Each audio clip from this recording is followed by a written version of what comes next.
Natapos na nga ang Christmas break mga mi at nakapag-celebrate na tayo ng Christmas at New Year at ngayon nga ay back to realidad na tayo. Last Saturday, January 3 ay kailangan na nga naming bumalik dito sa Baguio kasi nga January 5 ang resumption ng klase ng aking mga anak. Hinatid na nga kami ni Mama at ni Papa kasi alam nyo na pag ganitong mga araw hindi lang eskwela ang babalik kundi yung mga nagtatrabaho din. Punuan din ang mga bus kaya alam ko mahihirapan kaming sumakay pabalik nga ng Baguio. Minsan talaga mga mi, ang realidad napakalungkot. Kahit na gusto pa sana naming manatili doon sa amin, kasama sila mama at papa, kailangan na nating mag-go forward para sa mga pangarap natin, para sa mga anak natin. Yung iniisip ko na nga lang at pampalubag na lang ng loob ko, 45 minutes lang naman ang biyahe pa uwi sa amin at kahit anong araw pwede akong umuwi, ganun na lang. Nakarating na nga kami dito sa Baguio at dito na nga lang kami sa May Lourdes, binaba ni Papa at dito na nga rin kami nag-abang ng taxi pauwi nga dito sa may tinutuluyan namin. Kasi kung magpapataon pa si Papa baka matraffic sila gagabihin na nga silang makabalik. At fast forward na nga tayo mga mi Monday na ng umaga, ito na yung unang araw ng pasukan ng year 2026. Inagahan na naming lumabas nitong mga anak ko kako dahil baka traffic papunta sa town, ito nga yung unang araw ng pasukan.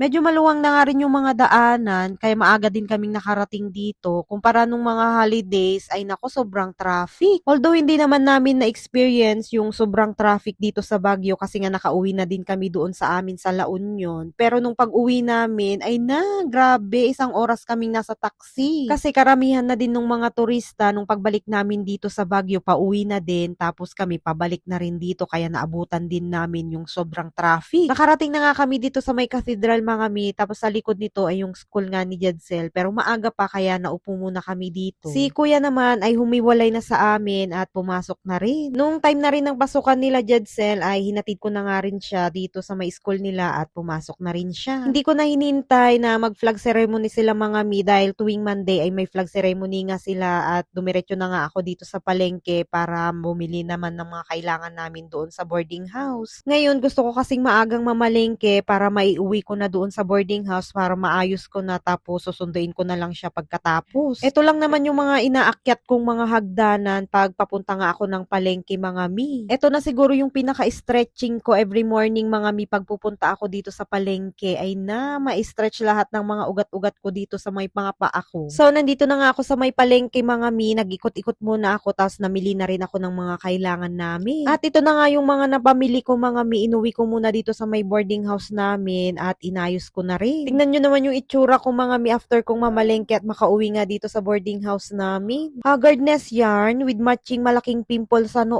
O, charot. Pagkatapos ko ang inayos yung mga pinamalengke ko mga mi, bumalik na ako sa town at nasundo ko na nga itong bunso ko at ngayon ay pauwi na nga kami doon sa boarding house na naman. Parang jeep lang yarn, vice versa, ganon.